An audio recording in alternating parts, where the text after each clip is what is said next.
ठरलं तर मग या मालिकेच्या येणाऱ्या भागामध्ये महिपतीचा भयानक व्हिडिओ दाखवत अर्जुनने भूतकाळ उलगडला. म्हणजे आता महिपतीच्या विरोधात असलेल्या एका व्हिडिओमुळे कारचा अपघात महिपतीने घडवलाय.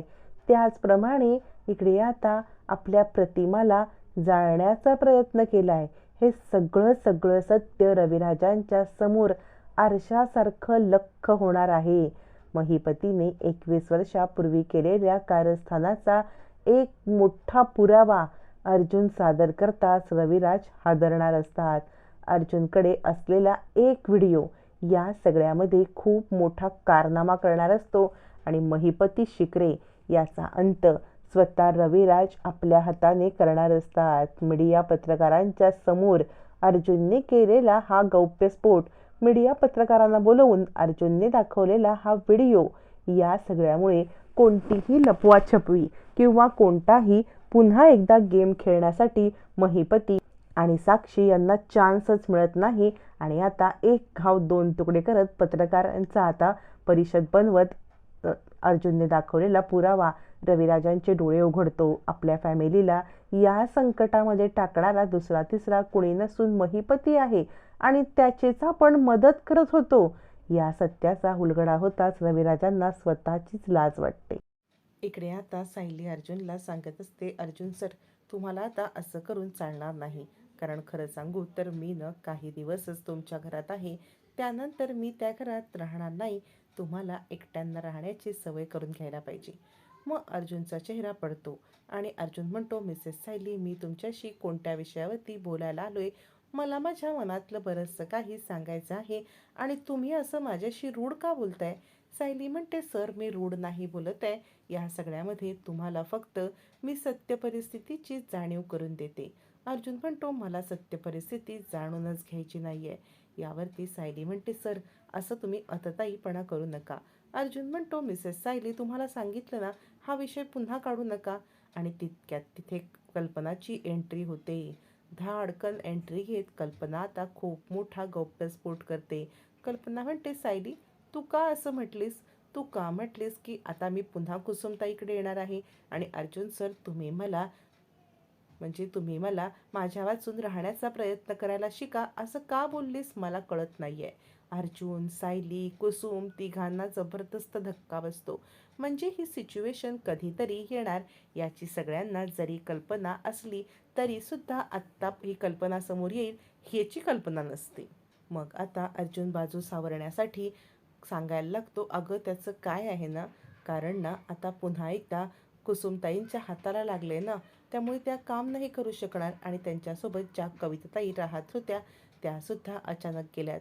म्हणून सायली म्हटल्या की थोडे दिवस मी आपल्या घरी येते आणि त्यानंतर मी आता कुसुमकडे परत येईन. यावरती कल्पनाला थोडंसं वाईट वाटतं. म्हणजे आता सायलीने आपल्या कुटुंबाची काळजी करायची तर ती सारखी सारखी कुसुमकडे येते आणि मुळात कल्पनाला राग असतो तो जोगतिणीचं बोलण्याचा. त्यामुळे तिने सायलीवर मिसअंडरस्टूड केलेलं असतं आणि त्यामुळे कल्पना चिडलेली असते आणि ती सांगत असते, सायली, हे बघ, कुसुमताईंची काळजी घ्यायची आहे तर आपण त्यांना आपल्या घरी घेऊन जाऊया. असं नवऱ्याला किंवा सासर सोडून सारखं सारखं येणं बरोबर नाही. सायली विचार करते, आईंना आज काय झालंय? म्हणजे याआधी कधी त्यांनी माझ्याशी असं वागलं नाही. मग अचानकपणे आईंना असं कोणतं वागण्याचा त्रास झालाय? सायलीला बिचारीला काही कळत नाही. ती अर्जुनकडे बघते. अर्जुन बाजू सावरत म्हणतो, मम्मा, तू काळजी करू नकोस. हे बघ, एक लक्षात घे, सगळं काही ठीक होईल. कल्पना म्हणते, मग आता तुम्ही दोघं जण घरी येताय, आपण कुसुमताईंना घेऊन जाऊया. अर्जुन म्हणतो, मम्मा, मी आत्ता तुझ्यासोबत येतो. सायलीला न्यायला मी उद्या येईन. मग आता अर्जुन घरी येतो. घरी आल्यावरती अर्जुनच्या डोक्यात एकच असतं की आता पुढल्या हिअरिंगला महिपतीला आपल्याला काहीही करून धडा शिकवायचा आहे. आणि त्याच वेळेला अर्जुनने जो व्हिडिओ शूट केलेला असतो तिथल्या लोकांचा, तो व्हिडिओ आता अर्जुन विचार करतो की याच व्हिडिओचा उपयोग करून आपल्याला महिपतीच्या विरोधामध्ये खूप मोठा पुरावा मिळेल. पण त्यासाठी महिपतीला गाफील ठेवणं आवश्यक आहे. असा विचार करत अर्जुन आता सिनियर म्हणजे रविराज यांची मदत घेण्याचं ठरवतो. कारण त्याला माहिती असतं जर का सिनियरला समजलं की महिपती हा खोटारडा आहे तर सिनियर नक्कीच ही केसमध्ये सत्याच्या बाजूने लढेल. कारण कितीही काही झालं तरी तो आत्ता मुलीच्या प्रेमात आंधळा झालाय. पण ज्या वेळेला त्याला सत्य समजेल त्यावेळेला तो नक्कीच सत्याची साथ देईल. असा विचार करत आता मात्र अर्जुन रविराजांच्याकडे येतो. रविराजांच्याकडे आल्यावरती अर्जुनला सगळ्यात पहिले रविराज एक वेगळाच लुक देतात आणि म्हणतात, बोल, काय बोलायचंय तुला? यावरती आता मात्र इकडे अर्जुन म्हणतो, मला तुमच्याशी महत्त्वाच्या विषयावरती बोलायचं आहे. आत्तापर्यंत सिनियर आपल्यामध्ये वादविवाद होते, पण ते वादविवाद संपवण्याची वेळ आली. कारण आपण दोघेही प्रामाणिकपणाने वकिली करणारे आहोत. आत्ताच्या घडीला आपण एकमेकांच्या विरोधात आहोत, कारण आपले एकाच गोष्टीकडे बघण्याचे पर्स्पेक्टिव्ह वेगळे आहेत. तू तुझ्या जागी बरोबर आहेस, पण मी माझ्या जागी बरोबर आहे. मी तुला असा काही पुरावा दाखवेन की ज्याच्यामुळे तू तुझ्या जागी बरोबर आहेस हा तुझा भ्रम तुटणार आहे. असं म्हटल्यावरती रविराज म्हणतात, नक्की तुला काय म्हणायचं? स्पष्टपणे बोल. अर्जुन म्हणतो, हा व्हिडिओ बघा, हा व्हिडिओ बघ सिनियर. आणि मग सिनियरकडे म्हणजेच रविराज किल्लेदार यांच्याकडे तो व्हिडिओ दिल्यावरती चाळकऱ्यांवरती झालेली मारहाण आणि त्या लोकांनी सांगितलेलं की महिपती शिकरे यांनी आम्हाला या इथून चाळीतून हकलवण्यासाठी हे सगळं केलेलं आहे आणि याआधी सुद्धा त्यांनी आम्हाला धमकी दिली होती.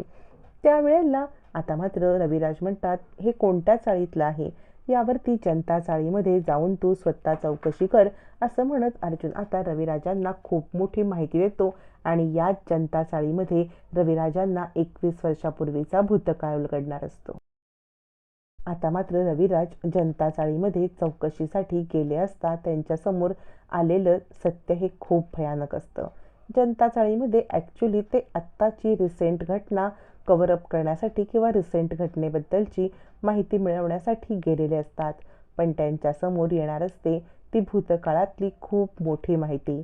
रविराज सर जनता चाळीमध्ये गेल्यावरती तिकडे आता आत्ताच्या घडीला जी घटना घडली, महिपती शिकरेंनी माणसं पाठवली होती आणि तुमची चाळ खाली करण्यासाठी त्याचा काही पुरावा आहे का असं विचारलं असता एका बाईकडे एक व्हिडिओ असतो, जो म्हणजे स्वतः महिपती धमकी देत असताना व्हिडिओ बनवलेला एका मुलाने. मग मात्र रविराज हादरतात. चाळीतील लोक तो व्हिडिओ दाखवतात आणि आता महिपतीचा भयानक चेहरा समोर आणतात. त्याचबरोबर चाळीतला एक माणूस अजून एक विचित्र गोष्ट त्याच वेळेला चाळीतला एक माणूस अजून एक विचित्र गोष्ट रविराजांच्या समोर आणतो आणि ती विचित्र गोष्ट बघता रविराजांना अजून मोठा धक्का बसतो.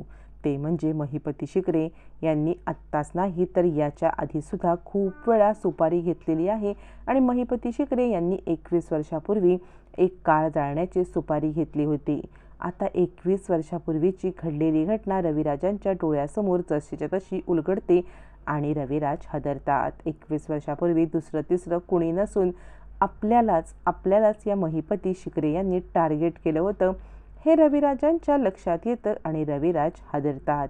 या सगळ्यामध्ये आता मात्र महिपतीनेच आपला अपघात घडवून आणला होता हे समोर आल्यावरती रविराजांना खूप मोठा धक्का बसतो आणि या धक्क्यामुळे त्यांच्या आता रविराजांना आपण महिपतीची केस घेतल्याचा पश्चाताप होतो. या सगळ्यामध्ये रविराज महिपतीची केस कशी सोडणार, महिपतीला कोर्टामध्ये कसं आता मात्र शिक्षा मिळवून देणार, पाहणं रंजक ठरणार.